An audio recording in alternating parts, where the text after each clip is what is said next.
team play with so much poise, so much control to get 2-0 up. Then the big incident everybody's talking about. I mean, what are your thoughts on the match itself and the red card? First of all, the first 25 minutes till the red card, we played very good. I think it was the best minutes of our team in this season. So very pleased with that performance. Scored 2 great goals. And then the red card changes everything. But also then you are very disappointed by halftime when you concede 2 such goals, because I think still we were in control, but both goals shouldn't count. First is offside, and the second is a very soft and an embarrassing decision. We seem to have no luck at the moment. I know you don't use excuses. You never have done. You've always been very honest. We got in front in the second half with a penalty of our own, and your team battled so hard with 10 men.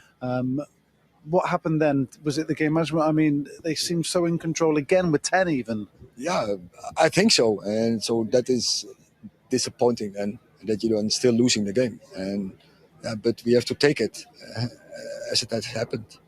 I mean, we can't just bemoan the luck, of course, but you did play so well. Do you take some positives at all from that, from the way your team played before the red card and with 10? Absolutely. We're controlling the game, and as you say, also with 10, we are keeping the ball, and that is positive. We take that, but especially I think till the red card, those moments, those minutes in the game, how we dictating the game, passing the ball around, switching the game, scoring 2 great goals. Yeah, that is what we take with us. But of course, we're still disappointed. And with me, I think all the fans are very disappointed. Yeah, well, we wish you a safe trip back to Manchester. See you back there. Controversial incidents in this game, which led to this kind of topsy-turvy back and forward result. Let's bring in Christina Unkel, who is our FIFA rules expert, who we want to talk to about this one. Can I just ask you a general question first off, Christina? Did you feel like the referee had a poor game? I don't think he had a poor game overall, but I could see why the football world doesn't like some of those calls. And it's the worst feeling in the world to be the official, knowing that you're applying a law that people aren't going to like on that reaction. But knowing that you're going to still have to enforce it. So collectively, I don't think he had a poor game. I think some of the management style he could have done a little bit differently, but ultimately he got the decisions correct, and I know that's going to frustrate people. All right, so let's go through a couple of these incidents one by one. First off, Marcus Rashford sending off straight red. Peter Schmeichel, I think it was, said terrible decision. Thierry Henry said never a red card. What was your take on what you saw? 2 points to focus on specifically on Rashford's. Taking a look at his left into that ankle position there. The 2 things we need to focus on is one, and I know Carragher mentioned about the speed and the force and just shielding the play, is effectively, does he have the right to put his left foot in there and shield the ball? The answer is yes. But because his foot is stuck into that ground, there doesn't allow that leverage. So when we take a look at red card incidents, the discussion in the language is serious foul play. Does he endanger the safety of the opponent? Once we take away discussions about intent, there is no language of the law about intent.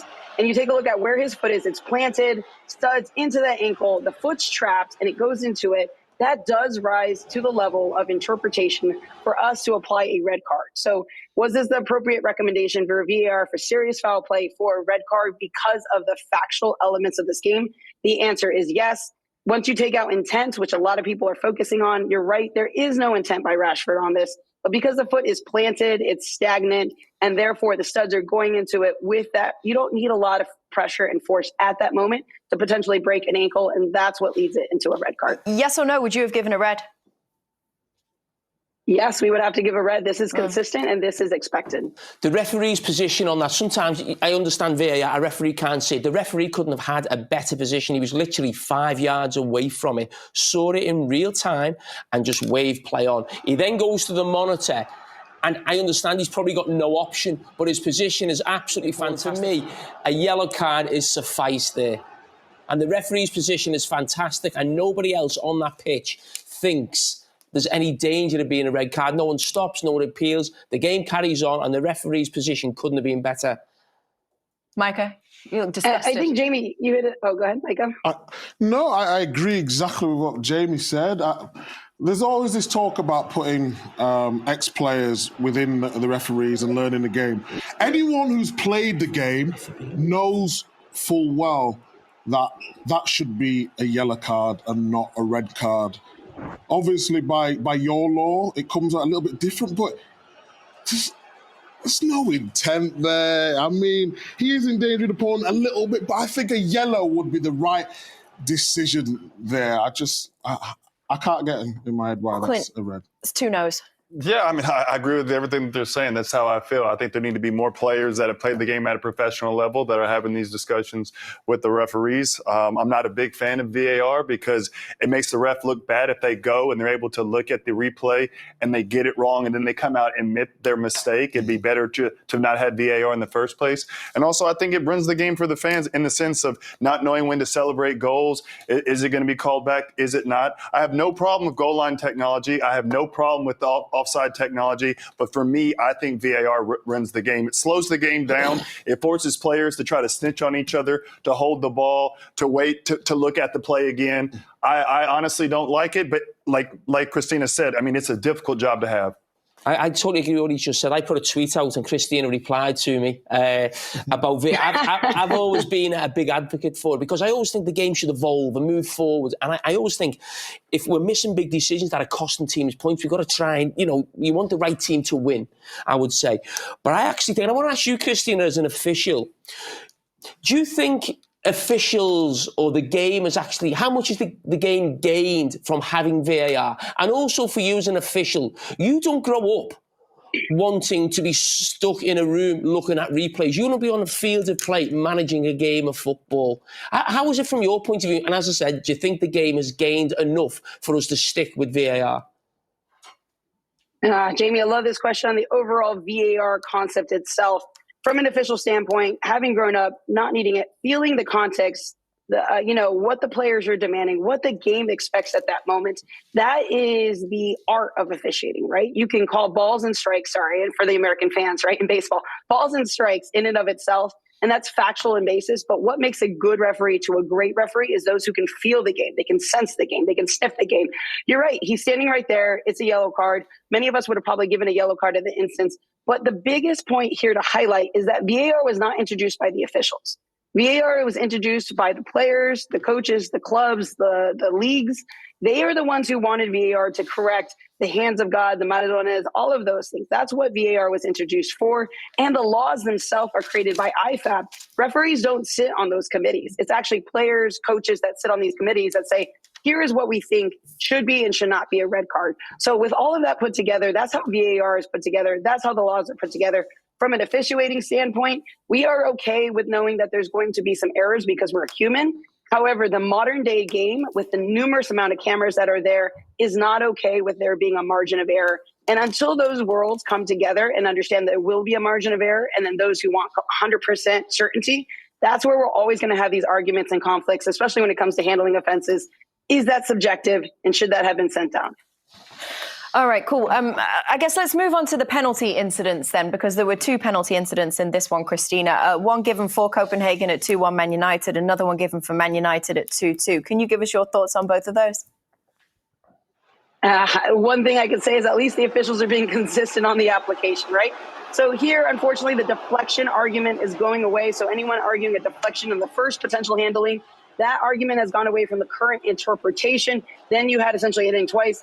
Here, this is another one that I think is really good up for conversation. However, in the current interpretation, his right arm extended outside of his silhouette and effectively leaving it there. Yes, I understand the jumping components. I get that. But during the current interpretation of handling, I'm not a fan of the current interpretation of handling. I want to put that out there. But this will fall into what they want from a recommendation, and it's a second penalty offense that really gets me. And I would rather put handling, because it's subjective, back into the arms of the refereeing and saying, what is the overall impact in this play in and of itself? Get rid of silhouettes to a certain extent. The argument should be, does this materially impact the play? Yes or no? And that kind of helps the referee get to the guidance of, should we give this as a penalty or not? Yeah, I agree with what you've actually just said there, Christine. The Harry Maguire one I can almost understand, because when we talk about the silhouette, even though it's close, his arm is out there. So I can understand the red. On the second one, The guy's coming down, he's got his back to play, and his arm, it's his elbow that's just slightly outside the silhouette. It's half a yard away. There's no way, I don't even think any official, I think you've just said yourself there, the second one is not a penalty, virtually, and I don't think anyone in football thinks that is a penalty. No one, and I just see the players as well appealing for it because they know as soon as a ball hits an arm now in the penalty box, they've got a great chance of getting a penalty. This is never a penalty. But actually, he gets fouled. He actually gets fouled. Fouling and pushing him. He's got both his hands on him. He's trying to get himself back into the correct position. How is that outside the silhouette? I mean, what do you expect him to do there? I just don't. The game has officially gone. Christina, do you enjoy coming in for these weekly arguments? Is it fun for you? I wouldn't call them arguments. I'd call them discussions. And I agree. I enjoy these conversations because without a voice here at the table, then it's everyone projecting essentially without the voice of the referee. So I'm glad to be here. I know I'm losing my voice a little bit, but it's probably because I'm having arguments on hand. I do really enjoy being with this group, especially when Meek starts laughing. For some reason, I always start laughing. It's just contagious. Christina, you are fantastic. You've explained it well. Brilliantly, as always, but just that last one I don't agree with because of the silhouette, but fantastic. Keep doing a great job. Appreciate you, Christina. Thanks, Meeks. I got your approval. We'll see you soon. Thank you so much. Okay, we're going to go to a break. We're going to bring you more. We're going to talk about the football. We're going to talk about the rest of the action from that game in just a minute. Stay with us. Hey, everybody, welcome back. Kate, Thierry, Jamie, Micah. Protest over? We good? Let's get on with the show. Get on with the show, everybody. That's me told. Okay, let's go over to Peter Schmeichel. I'm sure he wants to talk to us. Peter, I guess you were listening into the last segment with Christina Unkel and her explanation of those controversial incidents. Your thoughts on what she had to say, your thoughts on the game in general. We're interested. Yeah. Obviously, I'm frustrated about Manchester United's performance tonight.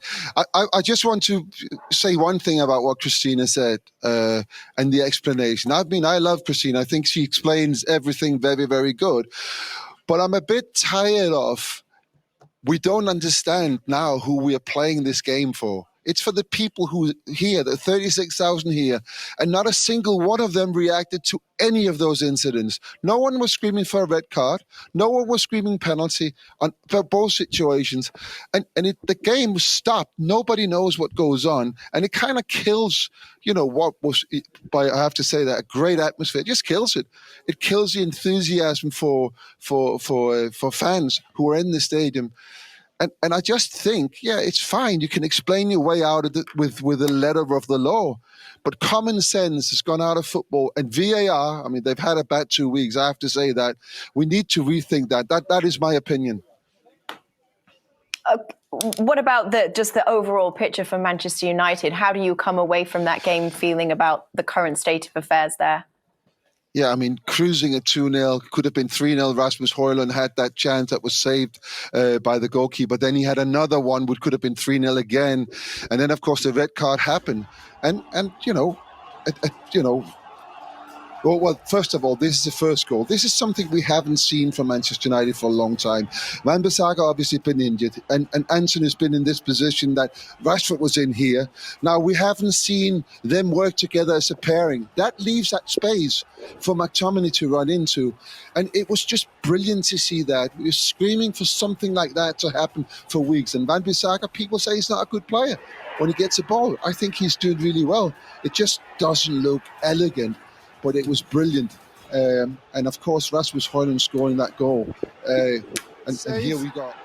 But that's what you get for running lost causes. As a striker, you keep running, you keep believing that this will happen. You look at Rasmus Højlund here, he never stops. And that's 2-0. And at that point, Manchester United are cruising, and you think it's going to be 3-0 rather than 2-1. So after that point is when we see Marcus Rashford get the straight red, Man United go down to 10, and then Copenhagen begin to get back into it, Thierry. Yes, they did. Every time they had a goal, from that moment, they looked like they were going to score all the time. They hit the crossbar before that. Great ball back from Gonçalves for Elyounoussi.